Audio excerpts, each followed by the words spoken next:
You talking to me? Did you have a brain tumor for breakfast? Then who the hell else are you talking? You talking to me?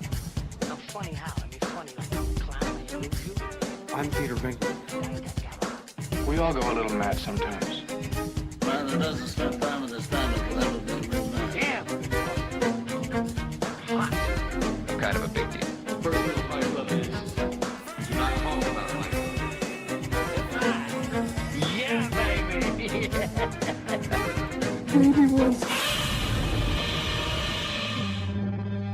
You want answers? I think I'm entitled. You want answers? I want the truth! You can't handle the truth! Welcome back to Frame by Frame. Woohoo! Andy's just done his woohoo. Yep. Hopefully it won't go into some sort of a weird Andy song or Steven song like last week. Oh no, that would be awful. Can't do it every week. I thought, should I do it every week? And then I thought, no. What you don't want to do is all the millions of people that listen to the podcast, you don't want to do things that they expect. You want them to be surprised every week. So if they're expecting it, it takes away the brilliance of it. The genius of Or put it in at a certain part in the podcast and no one would expect it. it. That's it. Okay. Yeah. Yeah, by surprise. Yeah. Turn it up really loud. So it scares people as well. Or play Andy and Steven songs over each other. Steven.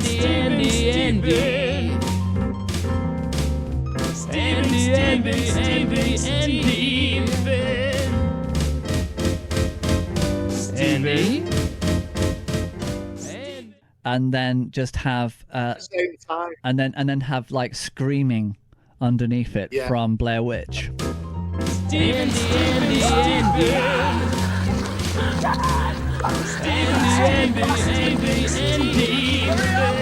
coming! My boots are laced! Oh my god, what Yeah. So last week we were having a whale of a time going through 1990. Yeah, it was good. And this week, Good year. yeah, if you think about it, Siskel and Ebert went through this once a year. Okay, they did their best five each for the best, for the end of the year, and they also did the worst of the year as well. They had two videos. We're doing one every week. Yeah. So it's a lot to think about. It's a lot to think about. So, but yeah, I enjoyed last week, and this week, 1991. Another good year. It was another good year. Five. I've had to do something very similar where I've tried to go, right, I'm not going to go for the obvious ones. You know what I mean? I'm going to, yeah. Okay. Yeah, I haven't gone for obvious, but it's kind of like sometimes you just got to go, okay, how can I pass that one up? Or, and there are the blockbusters. They're the hits. And you think, yeah, but which ones do you want to talk about? That's the main thing. Which ones do you want to bring up? That's also because I have no time either. It's like, well, I want to bring this film up, but I don't have the time to rewatch it. So I'm going from memories from watching it years ago. Yes. But anyway, we'll see how it goes. And of course later on we'll have our obligatory Jackie Chan corner. Oh, it's a doozy. It's not that bad. It's got callback.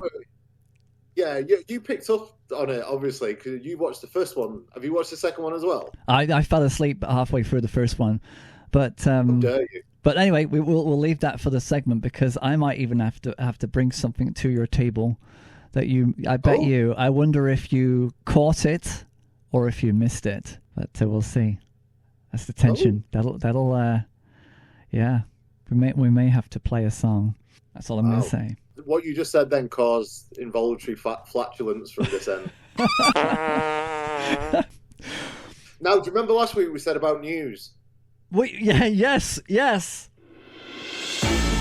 We did. We've got 4 bits of news for you. Oh, great. Do we need a... Yeah, okay, let's play I'm just going to go... I had a quick Google and I was like, this is probably not the best segment, but let's do it quickly. So James Gunn's Superman movie is going to include Crypto, the super dog, the director has confirmed. Crypto? Okay? So take that with you. The possible genre for Christopher Nolan's new film is not going to be sci-fi. The chances are it's going to be an espionage thriller, and it's going to be starring Matt Damon. He could I like do Matt it. Damon. I like him. I like Matt Damon. Yeah, I like him. I like Matt Okay, that's kind of my input. Okay. The BBC have released the first trailer for the upcoming Wallace and Gromit film, Vengeance Most Foul, as in FOWL, which will air BBC One and BBC iPlayer this Christmas. I watched the trailer. It looks as good as ever. That's fun. Thank you, My Nick last Park. little bit of news, because I'm trying to get through this quickly because we don't want to bore people. Netflix fans have been left bawling, my friend, crying their eyes out over Tom Hanks' movie that's been wrongly billed as a comedy. Now, I don't know if you ever watched Man Called Otto. Yeah, Catherine has been watching it. We have watched it. Well, yes. obviously he's lost his wife and he's trying to end his life. And it's a very difficult, but has redemption. That's the whole thing. Tom Hanks. It's a bit of Do you sweet feel film. safe? It's a black It's not comedy. a comedy. It not is. It's a really black comedy. It kind of. Billed as a straight up comedy by Netflix, and you're going to watch it thinking, "Oh, it's a light-hearted thing to watch." Yes. Not the right thing. It's yeah. I've got to admit, I mean, Netflix don't have a clue about what they write as their categorization, and it is misleading to say that it's a. They should have the term black comedy, because it again. You can have the darkest thing and still have humor. I'm sure the Serbian film had a few laughs. Oh, it was a riot.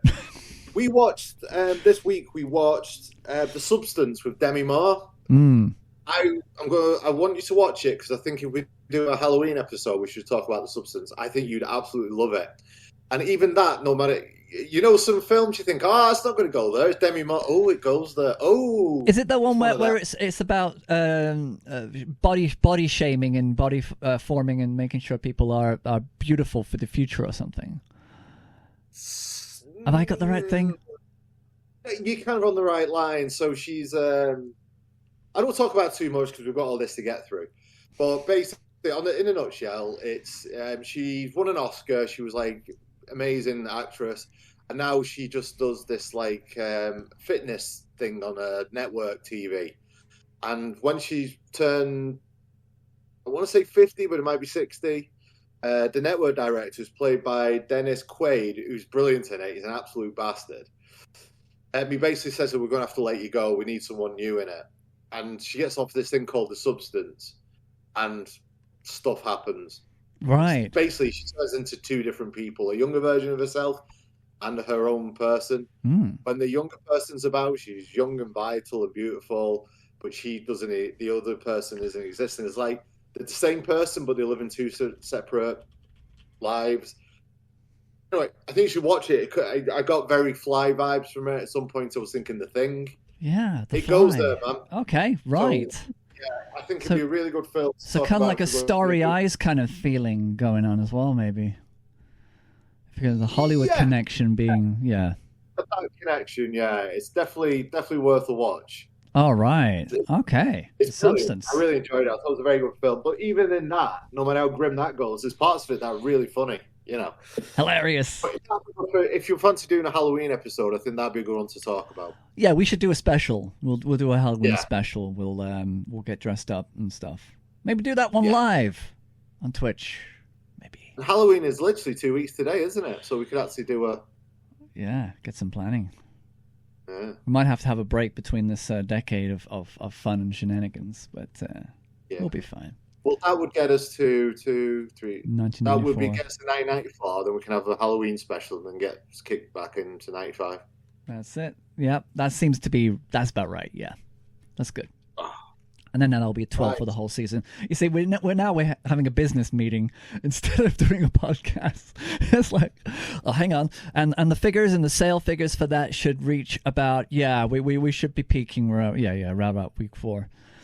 Right. This is what we should do on a Wednesday morning. We should, if you can find a time, just for like 20 minutes, we'll do this and we'll just have a chat and we'll decide stuff like this and we'll talk about what we're going to do. Good idea. That sounds like a good idea. Not in the actual episode. No, Wednesday morning at 9 a.m.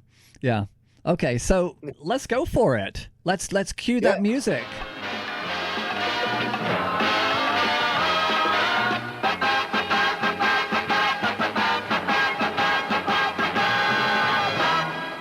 Okay. So, Beautiful. Andy, do you want to go first this time? Okay. Go for it. Okay. My number one film then that I picked is The Right. The that's underdog. same. Yeah, there we go. Hey, what's this? What's what? Have you got soul? If so, the world's hardest working band is looking for you. Contact Jay Rabbit. I'm putting a band together. Do you need a singer? Wise men say. Well, what kind of music are we going to be playing, Jimmy? Soul. Soul? Had to see if you could play before I pay for them. Lads, you're looking at the Commitmentsts. Brilliant management, Brother Rabbit.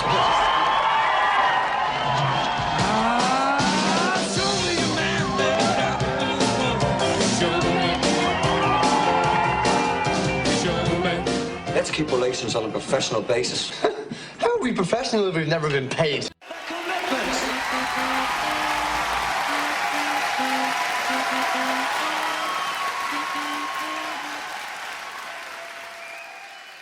Yeah, I think it's the musician side of me that had to pick it because I've known it's a perfect sort of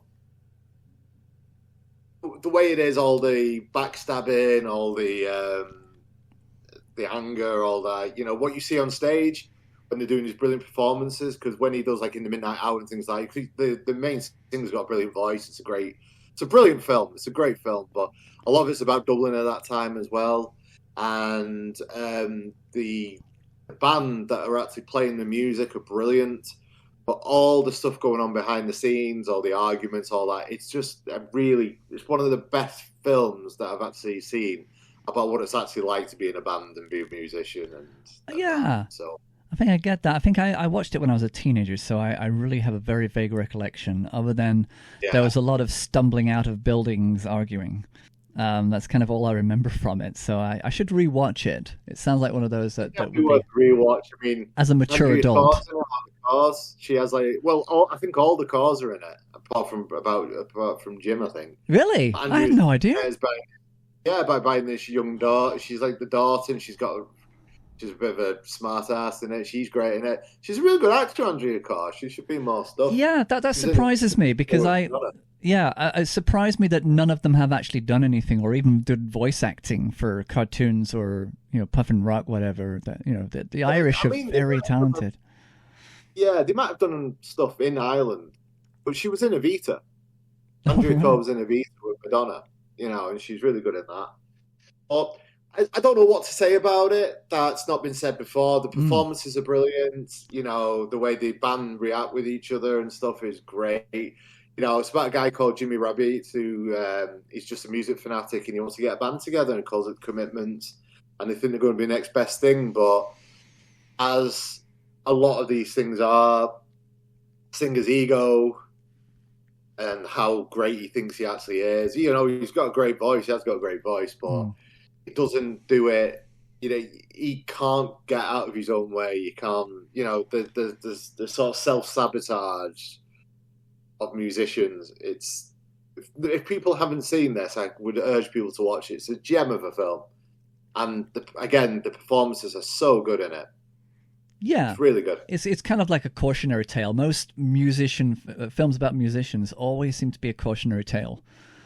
Yeah. It's always about the high and the low. There's always an element of success in it, and then boom, reality. And it's not an easy thing to be a musician at all. No, really not. You have to be other things. Yeah, I mean, you have to have tough skin because musicians are the most bitchy people on the planet. It's really good. That's what being a musician's like, but it's also got great music in it. It's got like all the soul Wilson Pickett stuff in there. Great film. Love it. It'll probably be a lot better on Blu-ray and DVD than it was on VHS. And sound-wise, you gotta have a good surround system for that. I'm just gonna let you know the secret. I'll whisper this so people can't. No one watches DVDs or Blu-rays anymore. It's all streaming. No streaming. Just you, Stephen. It's just me. Just you, mate. Mr. Physical. Get physical. That should be my middle name. Physical. Stephen, get physical. Okay. Again, like I said, I've tried to go outside the box a little bit with these picks. And again, and I'm hoping you've done this. There's lots of films that I thought I really want to pick that. Yeah. I hope Stephen does because I'm not going to pick it. So, Well, what's your yeah, first? exactly. Well, my first, straight out of there, is Sleeping with the Enemy, which was probably one of the higher ranking ones, because I have a kind of a fond memory of this. Weirdly enough, for a film that's about domestic abuse and redemption. There is no redemption for him, but for her is a chance to start a new life with somebody who's kind. But spoilers. But it's a film about, Julia Roberts is in a toxic relationship with a guy who is obsessive, neurotic, and very controlling, very violent. And she has to escape him to survive, basically, to go and start a new life. She is a stranger in a small town. What's your name? Where you from? Odd question. Behind her laughter is fear. I'm sorry. Behind her happiness You okay? I'm gonna be. is a past she can never forget. I had a husband. He hurt me. She was the only thing I ever loved. I guess I'm just really afraid. She changed her name. 6 months ago, your wife removed her mother from this institution. Look, there's obviously some mistake. My wife drowned. I left him, Mom. She changed her looks. What are you doing here? Waiting for you? I want this taken very seriously. She's looking for you. She changed her life. If you need any help, I'm here. Is she with someone? I don't know where. Think. The woman she used to be is dead. Are you okay? Saying goodbye to old ghosts, But the man who always wanted her Where is she, hon? still wants her back. I know your every thought, Laura. Nothing can keep me away. I can't live without you. And I won't let you live without me. Julia Roberts, Sleeping with the Enemy. When I looked at the list of all the films for 1991, it seems as though that with 1990 there weren't a lot of women empowerment movies that were kind of to speak of. But 1991, there's a lot of women who just basically just had enough, and they're going to not going to take it anymore. Kind of a film. You got quite a few in this list. Not necessarily my list, but this is the one that stood out for me in terms of it was very clever. There's a amazing use of music in there, where it's almost as if it's his entrance into the film is this deep dark da, da, da, da. We all know it from The Shining. It's that song, that amazing classical piece that brings foreboding, and he plays it as he is entering scenes. It's almost as if that's his thing. This Patrick, is it Patrick Bergman? Yeah, Patrick Bergman. Yeah. I want to call him Andy Bergman, but that's not right. So yeah, and Julia Roberts. Who doesn't like Julia Roberts in films? I mean, she is just always captivating. Always got that energy that just makes you feel you want her to be safe. You want this to resolve, and it is an incredible film. It's a very, very strong entry, I think, for 1991. That's a brilliant film. Yeah, that was one that was almost on my list as well. In fact, I'm looking at my list now, and it's on there twice, and I crossed it out because I was trying to put other things in. It was tied with another film about it with a similar theme, but I'm not going to go there. But women empowerment definitely seems to be the thing for 1991, and this was one of those. I always had a kind of a thing about protecting, back in school. Little quick story. Whenever there was a party, when we were 14, 15, we would go to these kids' parties, and the dads would come and pick up the girls. There was one dad in particular who was worried about his daughter. And because I was the Uncle Steve, the friend zone Steve, the one who was always kind of okay with everybody. I just talked to girls like they were people.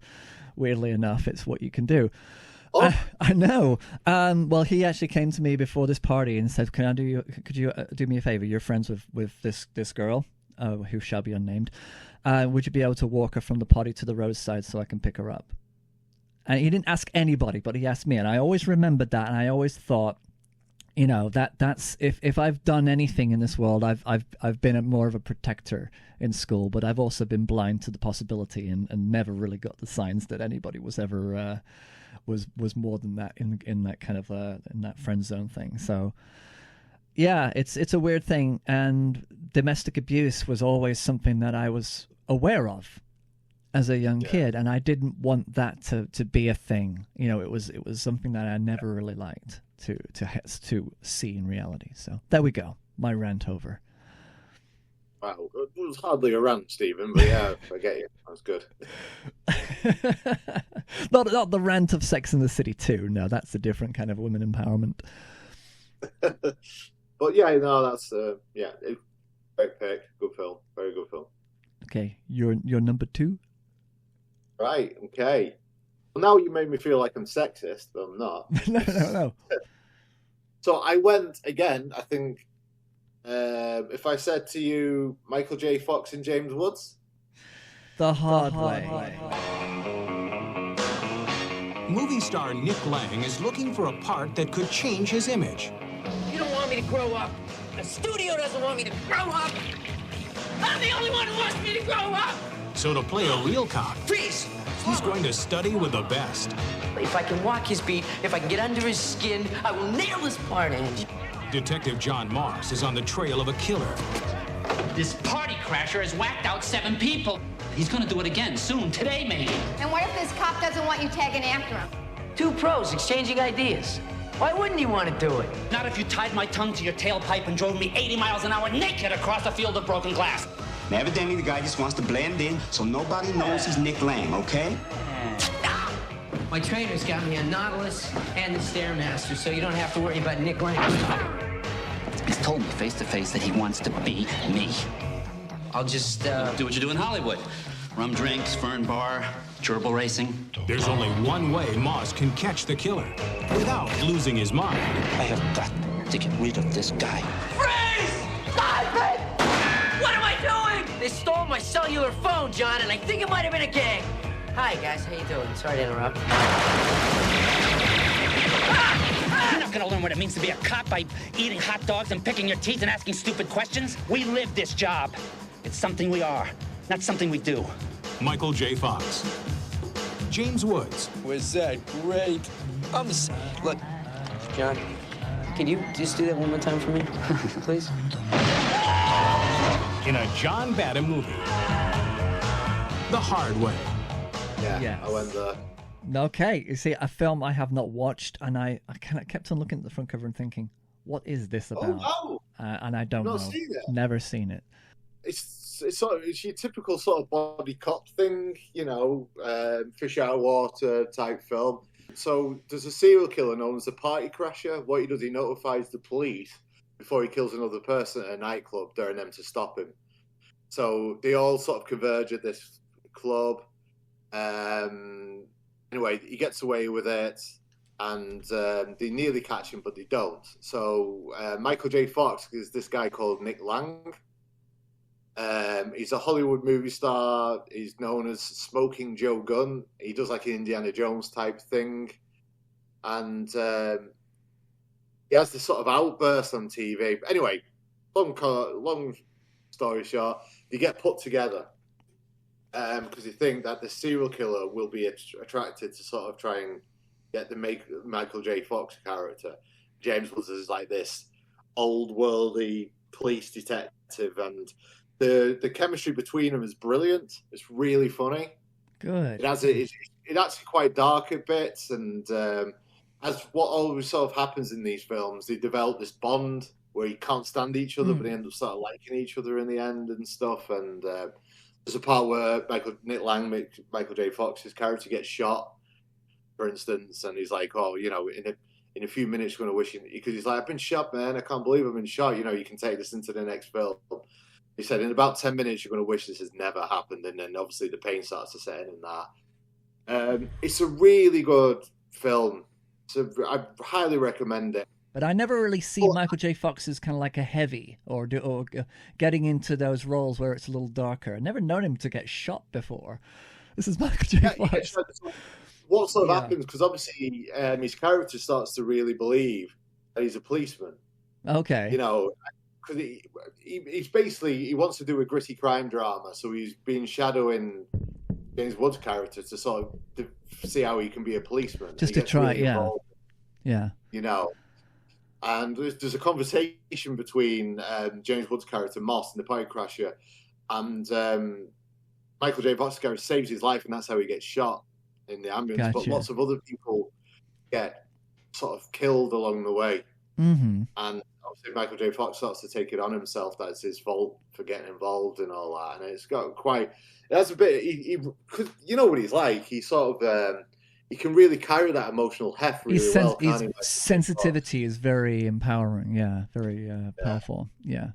Yeah, and again, this is another film, because this is what I found a lot with doing these 90s films with you, and it triggered me, well, it didn't trigger, but it brought it to the surface last week, is I'm thinking of these as a nostalgic thing of being a kid and watching films, and this is how I'm approaching what I'm picking. Most of films, not all the films, because, you know, but reminding me of watching these films on Sky as a kid and how I was really developing my love of cinema, and this is how I'm approaching these lists, as opposed to going like I wanted last week. We had to talk about Goodfellas, because in my eyes that's the best film of '99, and it's one of the best films of all time. Yes. But I'm like, I have to approach it from that way of how I'm looking at this as a nostalgic kid, as me looking at little me watching these films and developing my love for cinema throughout the 90s. Yeah, with these films that are coming out, you know. Exactly, because at the time, in 1990, I mean, I was 10 years old. You were probably 11, 12. You were just a teenager, getting into your teens, and we are discovering film for the first time, and getting into film in such a way that it starts to shape our characters. Yeah. And Goodfellas wasn't on my radar until a little bit later, so it didn't really inform me of like the films in 1991. I kind of didn't see them. There's probably a couple that I saw that year. I remember seeing a couple in the cinema, but the rest of those top blockbusters I saw much later. Yeah. I mean, when I first started, we decided we were going to do this. So I was trying to do it as a smart way. I was trying to look at art-themed films and indie films and all these. And I thought, well, no, because I'm not being true. Yeah. To me, if I'm going to look back at the 90s, it's going to be in a nostalgia way. Not me trying to say, look at the clever films I've watched, but in a way, it's like, these are the films that I don't see getting spoke about. You've never watched The Hard Way. I'd recommend you do that and try and put to one side how much of a prick James Woods clearly is. I can try. No, when I'm watching films, I can. Like when I'm watching films, that it's probably not really. I mean, it's personal opinion for me to say it on a podcast. I mean, who am I to say who's a good person, who's not? But yeah, because I think he blocked me on Twitter eventually, so maybe I was part of the problem. Who knows? Badge of honor, mate. That's good. Anyway, like I say, I think it's worth to mention The Hard Way. I think it's just a good buddy cop movie. Yes. A little bit fish out of the water. Michael J. Fox is just top of the game. He's brilliant in it. James Woods plays the grumpy cop really well. It's actually quite gritty in parts as well. The serial killer in it, the party crushers, Yeah. Worth to watch. There we go. Exactly. Perfect. What we've learned from there, good film. James Woods. Now, James Wash, I like him. He's good. Clean guy. Yeah. Very awesome. Number 2, go. This is probably one of my favorites, and a personal favorite. Again, it did well at the box office. It's a Gene Hackman movie. Class Action. I don't know this film. Class Action. Well, do you know what? I've got 2 copies of it over there on DVD, physical. What's one of them? The car just kind of, pow, it just exploded. And there was fire. It might be, boy. They just think they can do anything they want. Lie, kill, destroy whatever they touch and get away with it. Once in a while, people like us, this law firm, we stop them. This is going to be one of those times. Look, I know Argo backwards and forwards. I'm a better litigator than any other associate in this firm, and you're too busy to go to court on all the prep work. There's a problem. Plaintiff's attorney's your father. The plaintiff, Jedediah Tucker Ward. For the defense, Margaret Eleanor Ward. I'm glad I'm not going to be at your house for the holidays. Don't you see? They're using you as a parlor trick. You're going to be the youngest partner in the history of this firm. Did it ever occur to you that I might be a very good attorney? Well, you damn well better be. I raised you. No! Mother raised me! Should this circuit have gone into the Meridian? Objection. Calls for conclusion. Overruled. Yes, if you want to kill people. But if you are really interested, why don't you read my report? So we bury it. I am not going to be a party to destroying evidence. Before the next betrayal is revealed. You mean there might be a report that is no longer in existence? Before another innocent life is lost. People were blown up, sir. That's the way it is. A father and a daughter must forget their past to find the truth. I think it's time we talk settlement. I couldn't make that work even if I wanted to. How about us? How about we settle? I think you're being evasive. I'm answering the questions you're asking. The hell you are! The hell you are, Mr. Grazier! We're down to the wire. You cannot let this become even more of a disaster. I think you ought to end this thing as quickly and as quietly as possible. There's still the matter of Miss Ward. You so much as look in my daughter's direction, they won't be able to identify you with dental records. Class action. Yeah, class action. It's a courtroom film. It has a case, a situation, but the main heart of this story is Gene Hackman and Mary Elizabeth Mastrantonio are father and daughter. Both of them are attorneys. And both of them are on the same case. One is in prosecution, one is in defense. And they already have a tumultuous personal life between each other. They're kind of estranged, but also, you know that there is still the father and daughter love there, but they are so combatant to each other. And then all of a sudden they're in this case together. And so the whole film is about the evolution of this case and their ongoing feud with each other and how that kind of pans out. The case itself is about a car that explodes, and all these people are having a class action suit against this car manufacturer. Basically, and we don't know if we want Mary Elizabeth Mastrantonio to win the case. There's a little bit of corruption going on.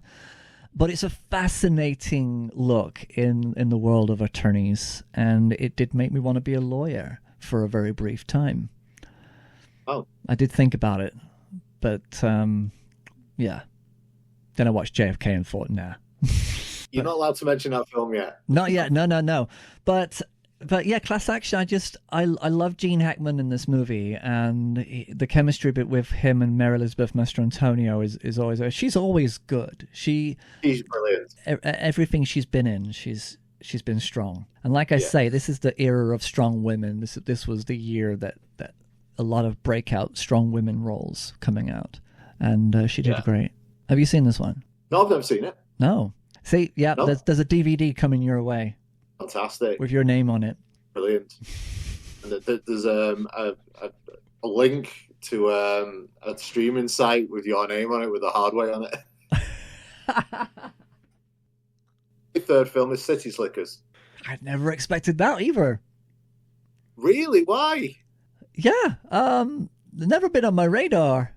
I've seen, a lot of films in the 90s kind of just skipped my radar. Have you never seen City Slickers? No. Oh, mate, it's absolutely fantastic film. What's wrong with you?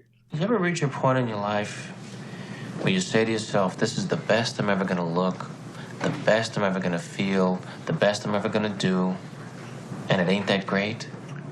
Happy birthday. For Mitch Robbins, turning 39 wasn't the end of the world. It just felt like it. I'm losing hair where I want hair, and I'm getting hair where there shouldn't be hair. I found 4 big fat ones on my back. I'm starting to look like the Fly. He couldn't put his finger on what was missing. Show him the brochure. It's fantastic. But his friends could. 2 weeks, the 3 of us, driving cattle. What, like in a truck? No, it's a real old-fashioned cattle drive. Go away with Ed. Take Phil. Go and find your smile.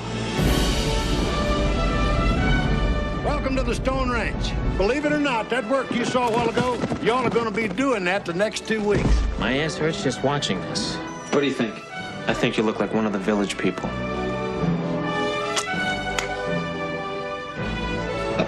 I'll pay for that shirt, too. Let's just leave the herd and get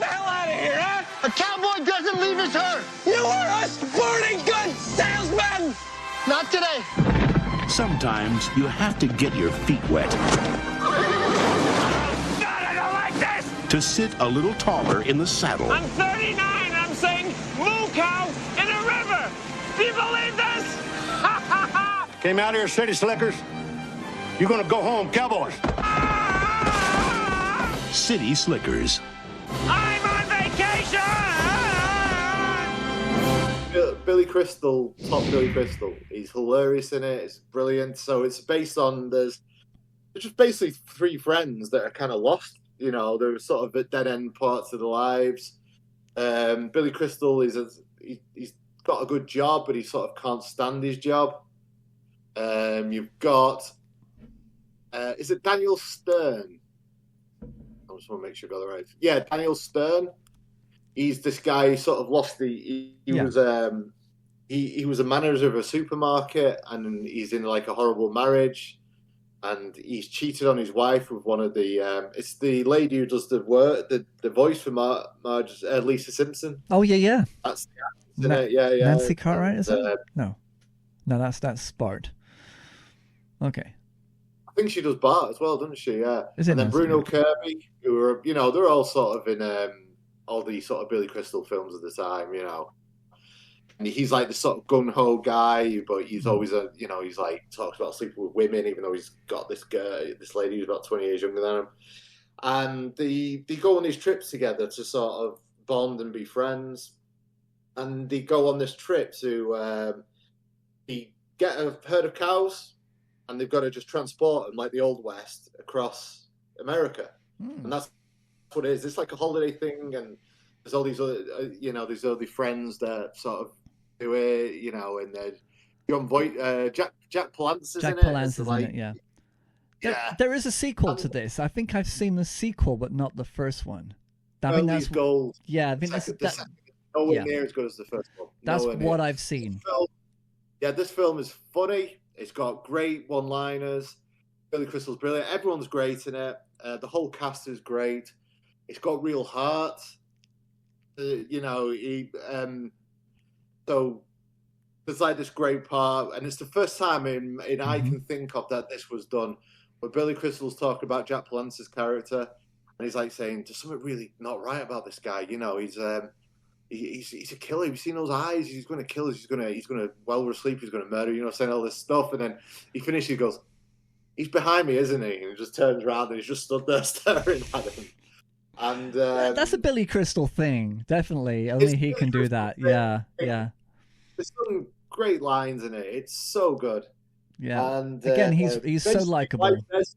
You need to go on this trip, because I actually don't want you around at the minute. And again, like you were saying about strong female characters, even though this film is kind of like a bro man-centric film, the women that are in it are strong. Like his wife basically is just saying, "Look, I want you to go." Making the decision, to say, like, you boys need to, and go find himself. Yeah. And he ends up having to go on his own with Jack Palance to try and herd some of the cows that have gone missing, because he's such a city slicker that he brings this. He goes, "Why do we have to be idiots?" Well, he gets this coffee machine. He said, "We can still make coffee." He's like, "Great." So he sets this coffee machine off, which sends all the cows go insane. The cows stampede, ruin the entire the camping, the whole campsite. So Jack Palance said, "Right, we're going to go and find the rest of the thing." And they end up bonding. Him and Jack Palance, he ends up giving birth. He doesn't give birth. The cow starts giving birth. That's like, whoa, hang on. He calls it Norman, and he bonds with it, and he has to shoot. Jack Palance's character has to shoot the cow because he was hurt, because she was hurting, and so he just won't, And then Jack Palance dies. He just dies, And they have this line. He goes, "He had bacon for every meal. You can't do that, and they just find themselves, and it's beautiful. And they all bond, and they become better people for it, because they have to really dig deep and find themselves. And it could be just a throwaway film, but it's not. It's got real heart. It's got drama in it. They find who they are. They become better people from having to struggle through what. There's like 3 professional cowboys that are helping, but 2 of them are big drinkers. And when Jack Palance's character dies, they're in charge, and they're arseholes. And it actually becomes like Billy Crystal and his two mates decide, we're not, everyone else like, we're not doing this. We're just going to go back. And they said, well, you know what? For once in our lives, we're going to finish something. So the three of them herd the cows themselves, and things happen. They nearly die, but they're there for each other. Yeah. And true friendship. It's a beautiful film. And by the end of it, they're all better people from what they've experienced, what they've gone through in this thing. And when they go back home, the better people went for when they go back home. And it's a beautiful film. It's a great film. I highly recommend you watch this film. It's great. It's funny. It's got heart. Anything you'd want.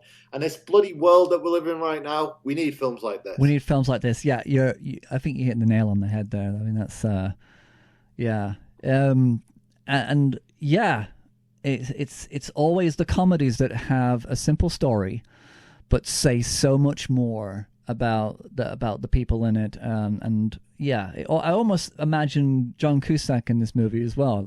For some reason, it's kind of like that kind of vehicle for him to be able to have a comedy that starts out simple but has such a strong sense of awareness for it, to actually and a rounded story. There is an arc, there is a strong ending. It could be a lot less than it is. Could be, yeah. But it's so much more than just a buddy movie about three mates being bros. Yeah, it's so much more than that. It's a beautiful film. It could have been Seth MacFarlane kind of a vehicle that could have gone way too far. Oh, yeah, I think that was actually made. I think that was. It was. Yeah. Was it 1,000 Ways to Die? Yeah, in the West. Yeah. And it kind of reminds me of like the Westworld as well. If it's kind of like that vacation where they immerse themselves in a different reality. Yeah. And that's always fun. Brennan running around. And you like fish out of water stories, I've noticed. You're very drawn to that. Yeah. Very much into sort of redemption and people losing themselves and finding themselves and that. Oh yeah. Yeah. That's great. That's my bag. That's my bag, right? Baby. Yeah. Go on then, mate. Number 3. Oh. Hot Shots. Yes. Somewhere in the Mediterranean, on this naval aircraft carrier, these men have been selected to write a page in military history. They are the best the Navy and Air Force have to offer. They've been brought together to form an elite squad of fighter pilots. Their mission, one of national security and international concern. These are the fearless pilots. Seems no matter what I do, I end up hurting someone. The men who command them. Pudding? No, thank you, sir. I'll do my best. And the women who love them. Stay. Charlie Sheen. Never wanted to be a horse so much in my life. Lloyd Bridges. Call them the best of the best. Call them Eddie. Hot Shots. The mother of all movies. Oh, God, I love this country. Hot Shots. I nearly did it. I thought, am I going to have to make a spoof film for every year of the 90s? But I was struggling with putting this in because I thought it's too obvious. But do you know what? Like you say, it's a nostalgia thing. You're a kid in the 90s, and these are the films that you watch. These are the ones that you remember. Pair this with Hot Shots Part 2 when we talk about that another time. Bound to be in the list or not. Both as strong as each other in so many ways, but this one is superior in so many ways. It's the chihuahuas, the batteries, the whole airplane radar thing. It's if you got to watch Top Gun first, I think, as well. If you don't watch Top Gun, and the references. You're not going to get the references. And Dances with Wolves is in there too, and just little bits of everything. But Charlie Sheen is a master of this art. Yes, bless him. He and Leslie Nielsen, you know, when they're together, and they've done a couple later on, but there wasn't as strong. But this one, yeah, incredible film. And if you haven't seen it, what are you doing? You know, he's Topper Harley. His father died in a freak plane incident, and he's kind of trying not to be in his father's footsteps, but can't help but everybody just bring it up and bringing him into sweats. And you know, he wants to prove himself. He doesn't want to be his father. He wants to be himself. And he falls in love with his psychiatrist, who's assigned to watch him because he is a bit of a maverick, a bit of a hothead. Yeah. And then you've got Radar and of course Lloyd Bridges. Lloyd Bridges, yeah. Who is kind of like the head honcho, the captain of the whole operation, who has, I don't know, I love that guy. Lloyd Bridges, when he passed, I was really sad. I did feel that one. That's probably the first time I ever felt sad, you know, for his loss, because I was watching Lloyd Bridges in a lot of things, and always a likable character. And this one, he's just adorable. He just he's brilliant. And like what you get with these spoof films, yeah, the gag rate, it's astonishing. Oh, absolutely astonishing, because you could probably freeze a frame, and when spoof films do, and the Hot Shots films do it perfectly well, they do it brilliantly. Yeah. Where you could pause at any point, and there's so much in the background that there'll be a sign that says something stupid, and you've got the spoof films have got to be everything on screen. It's got to be taking the piss out of something. Yeah, and they exactly. do it so well. But it's not. But it's never like a nasty thing, is it? It's No. always done with love to the source material, and that's what really makes a good spoof film genius. Yeah, and when we do talk about spoof films, eventually we will talk about Date Movie and Disaster Movie and all the ones that become mean-spirited. There's not a mean spirit in this movie. And that's where they get it wrong. They're taking the piss out of the films. These aren't taking the piss. They're honouring the films. But also, you know, they're also saying, these films are ridiculous. You can't do that with a plane. You know, when he goes upside down and he just like tickles the other planes with the wings and he hits the others, and they're like, you can't do it. It's just taking everything to the 8th degree all the time. It's brilliant. It's the dialogue and the squitty fility milly villy chilly willy and all these different things that they say to each other in the cockpit. That's just hilarious. And you know, you got it's so dense, so much fun. Yeah, Hot Shots. You know, Hot Shots quotes now. I have to. Oh yeah, here we go. This is the segment where Admin. Right. So Admiral Benson. So that's played by Lloyd Bridges, isn't it? That's it, Admiral Benson. Yeah.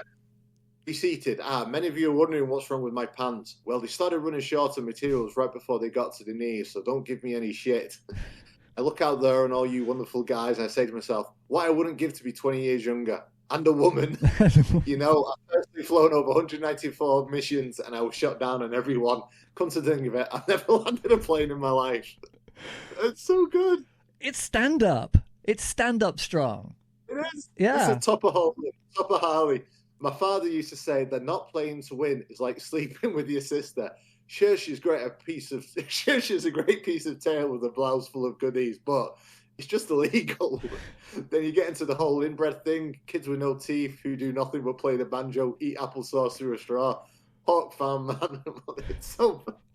Oh, fucking hell. Brilliant. But that's it. It's just the riffing and the... Yeah, it's laden with good stuff. And every time you watch it, there's always something else. What you got? Exactly. I don't remember this. I remember those two, but American planes will always be superior as long as there are wonderful men like you in the cockpit and German parts. German parts. I could actually spend the rest of the episode just reading these quotes now, but I won't. Could do. Yeah, because Admiral Benson, he's just basically he's he's just wrecked, isn't he? So he's made up of just different parts. Well, yeah, it's the whole let's put the cloth through the ears and show how it's pure titanium. Yeah. My eyes are ceramic. Caught a bazooka around the little bighorn. Or was it Okinawa? The one without the Indians. I mean, these days you probably couldn't get away with that, but it's funny and it's actually holding a mirror up as well, isn't it? It really is, and yeah, once again, like an admiral saying this. Oh god, you risk the life of damn fine pilots, and that's my job. That's my job. That is the job. That's perfect. That's satirical. That's brilliant. It's true. It is. It's true. Yeah. I'll stop reading, but a fine choice. Yeah, great film. Yeah, it's great. You lose yourself every time you watch those movies, and every time you watch it, there's something new. But I never wanted to be a horse so much in my life. Oh yeah.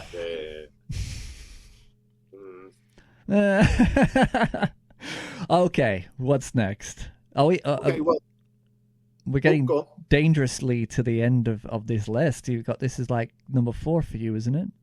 Number 4, another comedy. Ooh. Yeah, I've gone for LA Story. I knew you were going to do this one. I thought you would.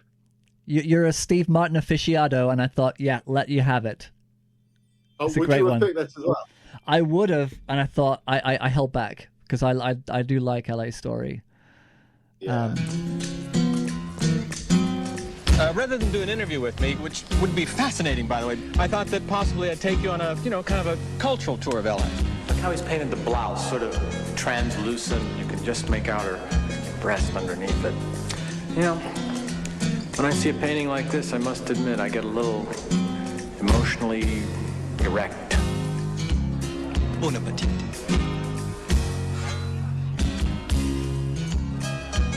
Gee, I'm done already, and I don't remember eating. What's his girlfriend's name? Sheila. She's the one who's always kissing everyone hello. I hate that. I'm not kissing anyone hello anymore.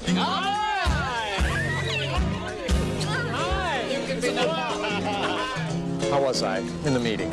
You were good. Any advice? Sure. Skipping. Skipping is the perfect compromise between running and walking. It looks too desperate if you run to a meeting.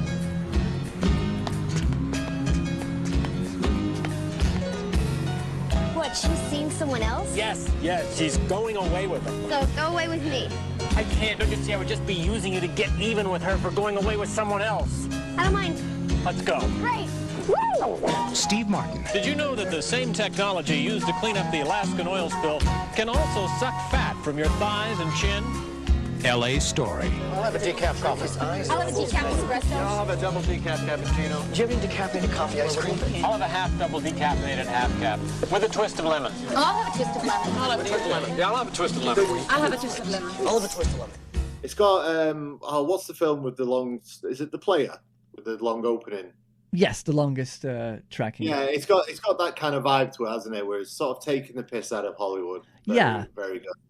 A little bit more on the nose, yeah. About it, surrealism in it. Yes. I like the surrealist element. I think this film, among a lot of other films, is Steve Martin at his best.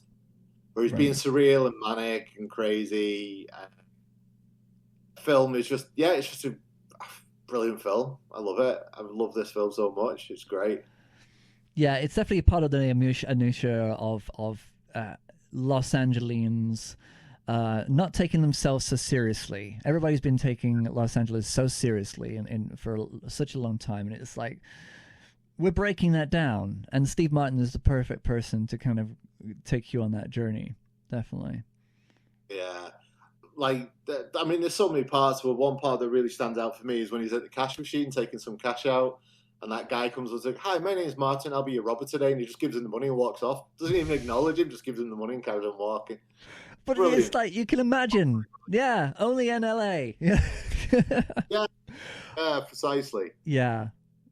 So I haven't got a great deal to say about this because we both like it, and I think it's been spoken about quite a lot. It being one of his better films, I do think. Yeah, but I think it's another one of those films that gets forgotten about, mixed in with all the other possible Steve Martin combinations, and it's like with other films like My Blue Heaven. I mean, I knew of it. I just completely completely off my radar. Films. So many films came out in the 90s. I was explaining to my son, Aspen, that, every week Siskel and Ebert would sit there and review, all these new films, because there were new films out every week. They don't do that anymore because it's just not as prolific. I mean, I don't know how Mark Kermode and Simon Mayo actually, they have to dig deep into all kinds of different cinema to actually fill their show. But now they're talking about streaming services, aren't they? And series of certain things and that. Yeah. So yeah. So I mean, there were movies every week, and we used to go out and we'd have our pick of at least 5 different films to go and watch, and next week there'd be something different. And LA Story was just these are the films that kind of they arrive and then they go. And then you don't see them for a year until they go on Sky. So, yeah, that's right. But LA Story, I'd recommend to anybody. I think it doesn't get spoke about as much as like The Man with Two Brains and things like that. Yeah. Little Shop of Horrors. Yeah, but I would say this is definitely up there with all of them. I love it. I think it's a brilliant film. What a career! What a great career! Oh, what a guy! Yeah, he's amazing. And like Jeff Daniels, great with the guitar. Banjo, brilliant banjo. Banjo. Yes. Yeah. Apparently he's one of banjo. the world's banjo players, isn't he? He's an amazing player. Yeah, people look up to him. You know. So he stand up quite a lot. I mean, you forget He started off with stand up. Yeah. Yeah, well, that's what I was going to say. You forget about because he had such a prolific movie career. He was one of the first superstar stand-ups, wasn't he? He was selling out the Hollywood Bowl just doing stand-up. Yeah, and he was always surreal. It was he sold everybody on surrealism, and it became a thing that the film industry started to say, okay, well, audiences want this. So much influence. I mean, he and that entire trope from not SNL, SNL to a certain degree, but the Canadian troupe, with Catherine O'Hara. One John Candy, Rick Moranis, and they all came out and Chevy Chase. They brought surreal comedy to a mainstream audience, and that's Thank you, Steve Martin. Yeah, brilliant. So, what's your number 4? My number 4. I went for a bit of a big one. Cape Fear.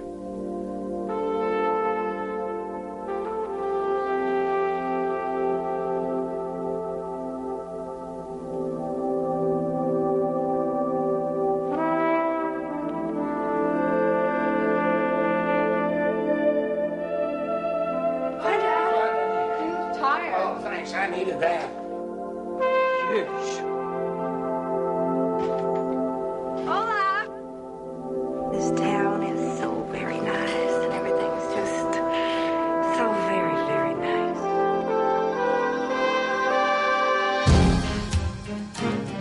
See, somebody's out there. What's your connection with this fella? I was his lawyer. But you shackled him somehow, right? And what was he in prison for? No, really. What did you do? Have you been following me? It's a small town. Every way you turn, I guess we're gonna run into each other. Dad, you should have just punched him out. Yeah, you know how to fight, Dirty. You do that for a living. This guy, he threatened you? He's clever. So that the law can't touch him. You have a daughter around 16? 16? What? Now come out wherever you are. I want you the hell off my property! You, sir, will be hearing from the Ethics Committee. We got this freaking psychopath in our faces. I mean, who knows what's true and what isn't? I'm just losing my mind here. I called the vet, and then he died. I told you not to let him out. I didn't let him out! I didn't let him out! It would be unethical of me to advise a citizen to take the law into his own hands. You thought about me last night, didn't you? Evening, ladies. Hello? I think we're alone now. Where are you from? I'm from the Black Forest. Maybe I'm a big bad wolf. put my arm around you?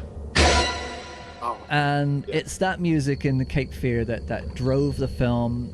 It's the tension. It's there's an intensity to Cape Fear that doesn't stop. It's kind of like it's background noise all the way through that kind of drives it. And Nick Nolte at the top of his game, De Niro as frightening as he could ever be in a film. Yeah, I've never seen him as frightening a presence. You got Jessica Lange, who is an incredible presence in this film, and of course Juliette Lewis as the daughter, who kind of brings the charm and the sense of darkness all in one. It's incredible.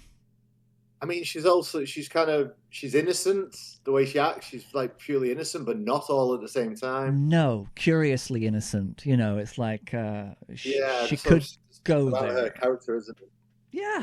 Yeah. She could break you, and you know, you don't know what she's capable of. But yeah, such a strong film. Oh, it's an incredible film.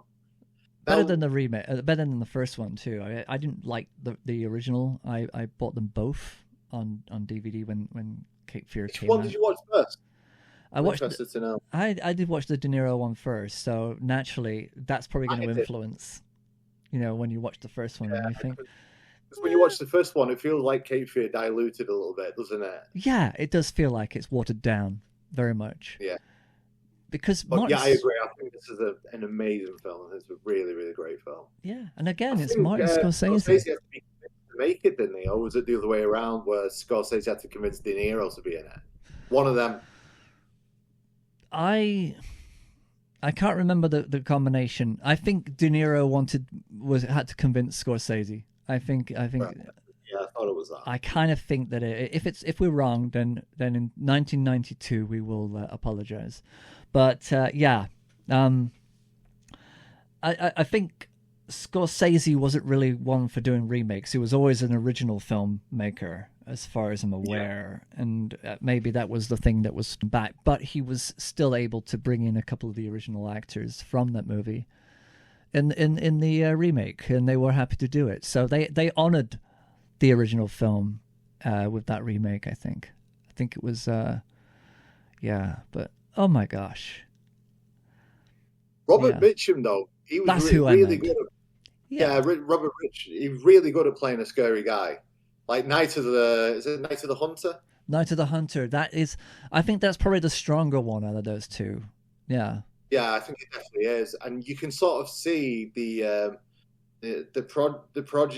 birth of like Michael Myers in that, you know, or like I even see Terminator in it. You know, the unstoppable force that you can't be reckoned with. Yes, and it's just evil, pure evil. It started by the Hunter, so I'd give Mitchum credit for that kind of a lot. Intense and him and Anthony Perkins, both of them were the pioneers of that devilish evil that cannot be stopped. Yeah, very much so. The one thing about Cape Fear as well, I have to point out, is that, you know, the hero of this film, the father, is supposed to be our hero, but he is as much an anti-hero, and who contributed to the fixation of Max Cady. And Max Cady could have been a completely. I mean, you see him with Juliette Lewis, and there is a sensitivity about him. There is a kind of a need to educate, and he could have gone on a different path had it not been for the corruption that was innate within Nick Nolte's character. I mean, we are the ones that create the monster. It is the Frankenstein story, after all. Yeah, and that's what the truly great characters, the truly great, especially bad characters, the one they're steeped in ambivalence. Yeah, you know, they're also a product of so much other things. I guess that's where you could take, obviously, Robert Mitchum out of that, because what makes those people scary is the fact that there's no talking to them, there's no reason, they're just evil. With this, it's not clear. It's the reason they're such a evil person is ambivalent. There's reason, you know. It's right. getting someone who's done horrific things, but sort of going, I can kind of see why he's got to that point. Yeah, I struggled when, I don't think Necromantic 2 had that same arc, but... No, I think that's all surface. Purely surface, yeah. She had no... So, anybody could have done what she did. Dear viewers, dear listeners, we were talking of films that were in 91, and one of the films that came out in 1991 is Necromantic 2. Because Necromantic 1 was so popular, they had to make a second one. Necromantic 1 is, like number 2, is a German film. It's a film about corpse love. They say romance is dead. Let's start with the puns, you know. She gave her a hand, but yeah. But yeah, those are just gross films. But yeah, when it comes to character motivation, you know, some films it just baffles you as to how things get to where they are, and it's the more baffling it is, the more weird it gets. But yeah, we didn't pick any of those in our film in our list, right? No, you didn't choose Mac. I can't believe it. So what's your last one? JFK. Whoa! Earth shattering. Went there. Who you scared of, Dave? Me? I'm afraid of everybody. Ow! Get off! Everybody. Agency, mob, Cubans. You just talk to us on the record. We'll protect you. I guarantee it. It was a day that changed our lives. I saw a flash of light in the bushes, and that last shot. An act that shocked a nation. The smoke came from behind the hedge. A moment when time stood still. Seemed like people weren't even breathing, like you were looking at a picture. For one man, it became an obsession with truth. You're the DA in New Orleans. Don't you think the Kennedy assassination's a little bit out of your domain? A commitment to justice. Nobody's gonna tell me that kid did the shooting job he did from that damn bookstore. A sacrifice of everything he had. I think you care more about John Kennedy than your own family. For everything he believed. Nothing is gonna keep me from going ahead with my investigation of John Kennedy's murder. They tried to stop him from asking who. If I give you the name of the big enchilada, you know. Do I have to spell it out for you, Mr. Garrison? Then it's Bon Voyage Dino. They tried to keep him from asking why. That's the real question, isn't it? Why? The government's gonna jump all over your head, Jimbo. Why was Kennedy killed? Are the same people gonna kill us, Pop? Nobody's gonna kill us. Who benefited? You have any idea what you're getting yourself into, Daddy-O? Who has the power to cover it up? Warner Brothers presents Kevin Costner. Now we're through the looking glass here, people. In an Oliver Stone film. White is black, and black is white. People got to know. I'm a dead man! I say let justice be done, though the heavens fall. Quite an achievement, this film, I think, you know. Yeah. So you've got, and I mean, listen to the cast list, right? Kevin Costner, Kevin Bacon, Tommy Lee Jones, Laurie Metcalf, Gary Oldman, Michael Rooker, J.L. Sanders, Sissy Spacek, Oliver Stone directing, did the screenplay with Zachary Sklar. Come on. John Candy, Donald Sutherland. Yeah, exactly, yeah. And what a brave film as well, you know, to Joe really... Pesci. Unbelievable. It is an unbelievable feat. And it also, it made people talk about it and then shut up. It kind of... Yeah. Because it was always a topic, of course, until Stephen King brought it back in his series 11 something 63. Yeah. So Oliver Stone, very style over substance, but it worked really well here, right? It did, yeah, it definitely does, yeah. And just to make a film this brilliant, this clever, that's going against the narrative that was put out there. Mm-hmm. It's very brave. You know, apparently, I've not seen it, but there's a documentary. He's revisited the film, hasn't he? And he's come out with all new evidence, and there's a documentary that's come out recently. Really? Oh, we'll have to... Last year, and basically, the more evidence he's found out towards the conspiracy, the more really, in Oliver Stone's eyes, at least, a foregone conclusion that the official narrative was absolute bullshit. This is not the place to talk about that, but I think this is a film that everyone should watch. I mean, John Williams did the score for it, and the score's brilliant. Yeah. If we're going to go nerdy muso about it, it was the 6th highest grossing film of that year as well. Yeah. I mean, I just remember that it is a character piece throughout as well. Every single person has their time on camera, has their moment to shine, as to be a real presence. It is incredible. And then at the head of it, Kevin Costner leading the charge. I mean, he was Mr. 1990 and 1991. He last year he done Tremors. This year he does JFK. Oh, he did Dances with Wolves before as well, yeah, and Revenge. But yeah, such an I think he's an underestimated actor. That became a bit of a joke in Hollywood when Waterworld came out, and as such, I don't think he deserved that kind of slap. Well, again, I've watched Waterworld a few times, and it's quite entertaining. Like it. I like it. Yeah. Screw the media.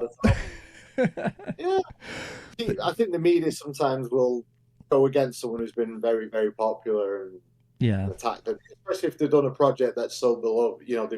It's something personal to them, like Waterworld was. It's like they dislike it before they've even properly watched it. That's it. It's like things that we shouldn't even care about. They try and make you think about it. It's like, no, just leave it alone. It's I like Kevin Costner in a lot of his movies. JFK, he does blend in with everybody else's part. He doesn't just jump in front of the camera. He holds back so much in that movie, and I'm very understated. He's listening. He's listening for the most part. Yeah, he is. It's one of those films. It's a point in history of film. Yeah, it's one of those, like a Goodfellas moment. It's a moment JFK come out and it's released, and it's a moment, and we don't have to get into the conspiracy theory side of it, but no, with Bill Hicks on it, but it's quite an achievement. Yeah, it is. Cool. Really. Very much so. And Oliver Stone also did The Doors that year, and I thought about that one, and I actually. And I wasn't too sure that I was enjoying rewatching it when I put it on the other day. I kind of thought, no, it was okay. But out of the two music-based films that I wanted to talk about, I prefer to talk about The Commitments rather than very much so. Yeah, because I can see there's a lot of half truths and a lot of blurring of his life in The Doors, and So, JFK, you went there, man. Yeah. What's your last one? Okay, my last one is actually a documentary. Oh. I don't have many VHS tapes, but I am Mr. Physical, right? Yep. I am holding a copy of Heart of Darkness. You are? Hearts of Darkness. And this is a documentary about the making of Apocalypse Now. He is one of the most acclaimed and controversial filmmakers of all time. In 1979, his adaptation of Joseph Conrad's Heart of Darkness captured the horror of Vietnam and instantly became a classic. My film is not a movie. My film is not about Vietnam. C'est pas au sujet du Vietnam. It is Vietnam. C'est le Vietnam. It's what it was really like. It was crazy. My greatest fear is to make a really embarrassing, pompous film on an important subject, and I am doing it. I said to him, I don't know who this guy is. Who is this Willard?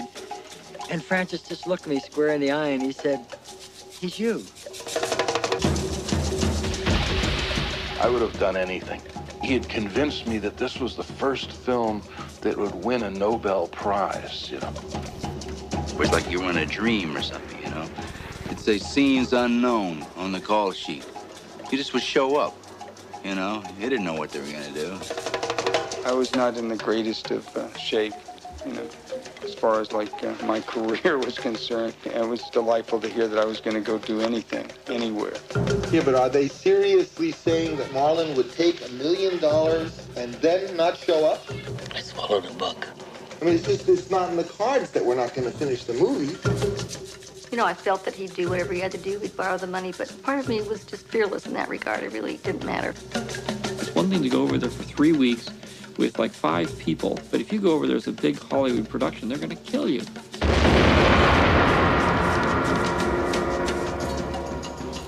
The magic. We were in the jungle. There were too many of us, and little by little we went insane.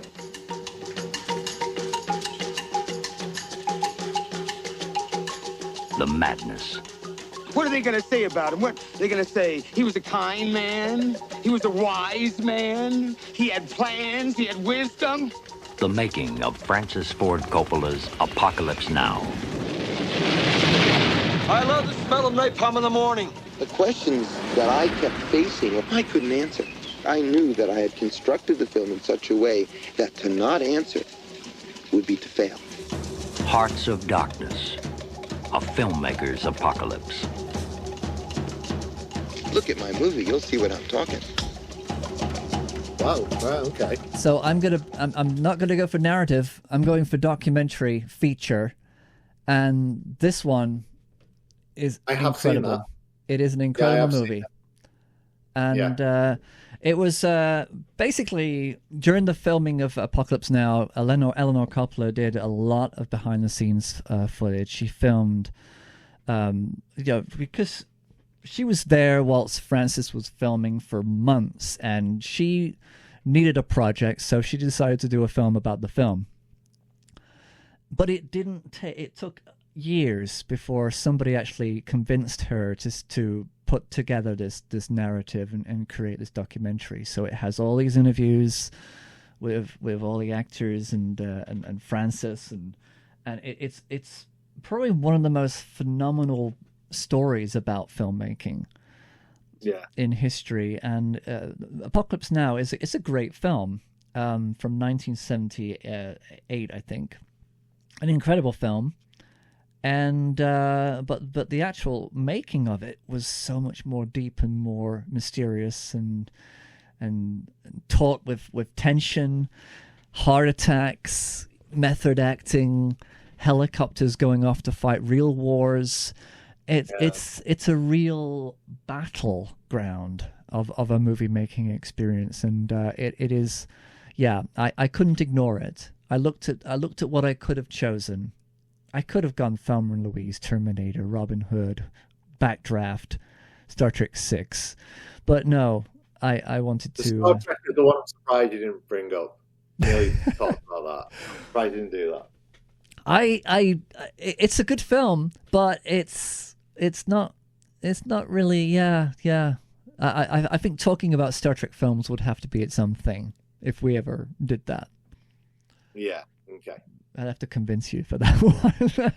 No, not at all. Not at all. I like the Star Trek films.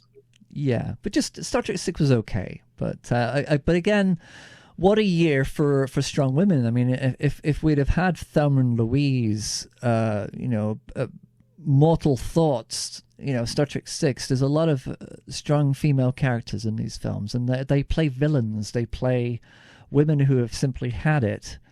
We've had a lot of women who are not just going to be there to look pretty anymore. They are there to look, they're there to take charge. And I think that's what the message is of 1991's year of film.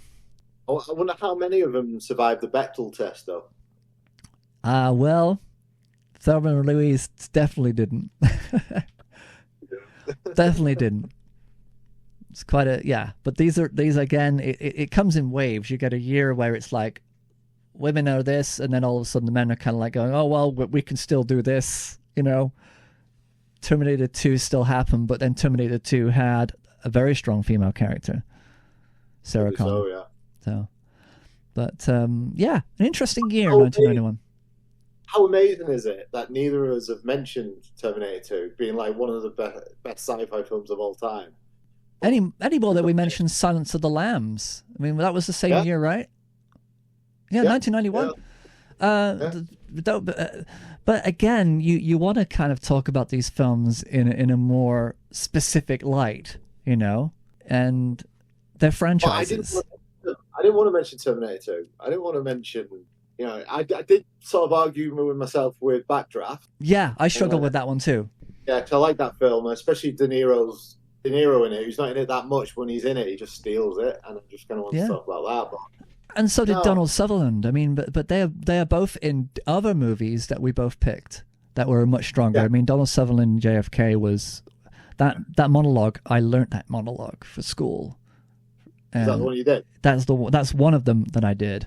Cape Fear, of course, was the weird thing that I did with a non-narrative piece where I was screaming on stage doing surreal stuff. Counselor. Yeah. So yeah, there's wow. Yeah. We've done it again. We've done it. Of course. Yeah. Any doozies? Any really awful films of 1991? Anything that kind of sticks out that's like, what the hell happened there? Well, now I'm looking. I mean, there will be. What's your thoughts on Highlander 2, The Quickening? Yeah, boring. There will be one, apart from the second film, but there's loads of them. Yeah, the first one was great. Again, I just couldn't be bothered to kind of carry on that story, you know. Not clever. Right, now, here's a film I wanted to talk about, but didn't. And it comes under all the films of being bad, but I don't think it is. It's Hudson Hawk. I love Hudson Hawk. And we did talk about it, but we didn't. Yeah, I mean, Sandra Bernhard, Bruce Willis, Danny Ali, as we like to. But yeah, it's memorable because of the song. You know, when they're robbing it's that heist and they're singing, Swinging on a Star. Back in a time where Bruce Willis had absolute charisma. He did, but he had it. But after Die Hard 2, there's a bit of a gap before we went into Die Hard 3. He kind of relaxed a bit. I mean, this year, in 1991, he did Hudson Hawk and Mortal Thoughts. Two very different. He wanted to show people that he could do different things. Yeah. Comedy and drama. Yeah. And not just action. Yeah. But he'd been a comedian before that, hadn't he? You know, a comedian and singer. Yeah, and Moonlighting was a great series where he did all that. Yeah. He had absolute charisma. When he first did Die Hard, it's like, my God, you can't think of anyone else who could do that. Yeah. And he just sort of went into himself and then just became this sort of caricature of Bruce Willis, and he never was quite the same, you know. But so this just leaves Jackie Chan Corner. Jackie Chan Corner. You know me. I'm Jackie Chan. Welcome to the Jackie Chan Corner with Andy Lewin. Ready? Action. Fight. De Niro. Wow. Dustin Hoffman. Jackie Chan. I'm Jackie Chan. So this year he brought back one of his iconic characters from the 80s. The Asian Frank Smith. Something. Asian Hawk. Asian Hawk. That's it. But obviously put Jackie in it, because why not? Now, we'll talk about strong female characters. There are no strong female characters in this film, really. I suppose some of them are, but they're all a little bit helpless and they need to be saved by Jackie. In the first one, not so much, I didn't think. She was pretty tough. No, the first one? Yeah, she was the one who... Yeah, second one, not as much. There's three main females in it, and they just need to be saved by Jackie, basically. You know, even one of them's kind of roadworthy and a little bit more on the streets, but still, you know, and they do have the moment to beat up some guys. Oh, come on, these films. China wasn't quite as up on female liberation as maybe the rest of the world was at that time. So it's just he gets tasked by finding a underground Nazi base with all this Nazi gold that they're trying to get. and there's all these So it's okay film. It takes a while to get to where you want to go. There's some little bits. He's doing his Indiana Jones thing. Where he's doing a little bit of jet setting, trying to find National Treasure kind of questing, isn't it? Yeah, it's questing. Yeah, but when it gets to the point that you're waiting for, which is the set piece, it's astonishing. There's a set piece where they found this underground base and they've been captured, and then he gets away from them, and there's just this huge fight scene that goes on for about good 7 minutes, all based, and he uses everything. He uses all the material. He's jumping around, flipping everything. And it's so the main set piece in it, when he goes full Jackie Chan, is astonishing. It's purely brilliant. It's really, really good. Very well choreographed, as you'd expect from this era of Jackie Chan. He directed as well, so he directed it as well. Yeah, I think he wrote it as well. He directed, wrote, and the first two, both of them. Armor of the Gods, is it called? It's Armor of God. Armor of God. Yeah, the first one was finding this sword with the two pieces, and they has to, because one of his bandmates got kidnapped. They were the losers. His pop group was the Losers. I love that. It was, but it's funny. It's funny, and he's such a character in these films. I mean, there's really funny parts in this. There's a really great chase sequence where he's on a bike, and an insane bit where he's hanging onto this bit, and these cars try to hit him, so he has to do this flip so the car doesn't hit him, and you show it 4 or 5 times from different angles to show, he did this flip so the car didn't hit him. There's another part where he jumps off the pier onto this netting. You show that from 3 different angles, so you show, it was him who did it. Some crazy stunts in it, as you'd expect. He always does it. He always puts them into the credits of his movie, right? The bloopers and the stunts. Yeah, well, where he gets, there's a part where he jumps from this scaffolding onto a chain, and then scurries up the chain onto another part of a rafter. And there's a part in it where he hits and he loses grip and just falls and he hits. And then there's another thing where he's basically knocked out and they're trying to revive him, and he's just got this chalk all over him.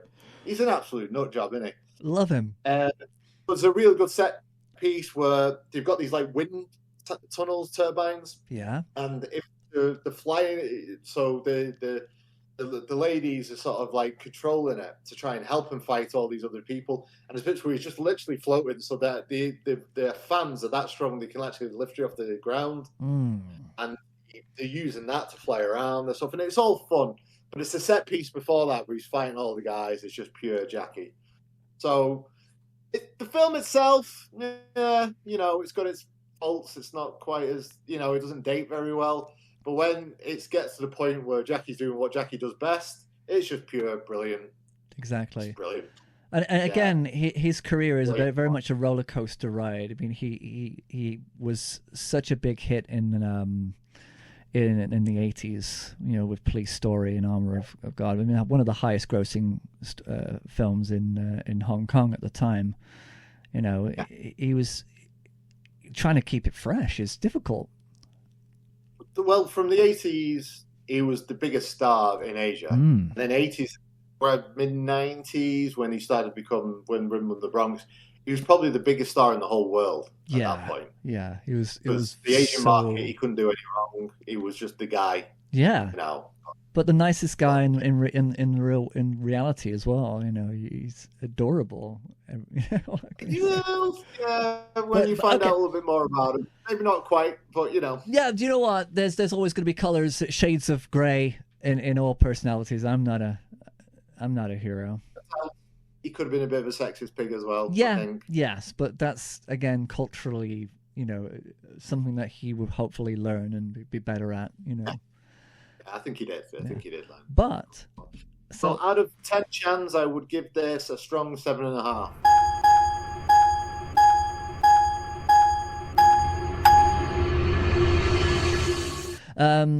Another film came out in 1991, an animated film from Disney. Oh, right, go on then. Beauty and the Beast. Is he in it? He is in it, but not in the US version. Of course, they translate this film all around the world. He is the voice of the Beast in Mandarin, but he had a hit song, Beauty and the Beast, and there's a music video of him singing, heroically, not doing any Jackie Chan stuff, but just moving across the stage closer to his beauty, and singing, and it's kind of it's a little bit different Jackie Chan that you wouldn't be expecting. I know about his pop career. He does a lot. There's some films where he's starred in it, he's directed it, he wrote it, he's produced it, he wrote the song, he's singing the theme tune. Sing the theme tune. But that's it. That. Yeah.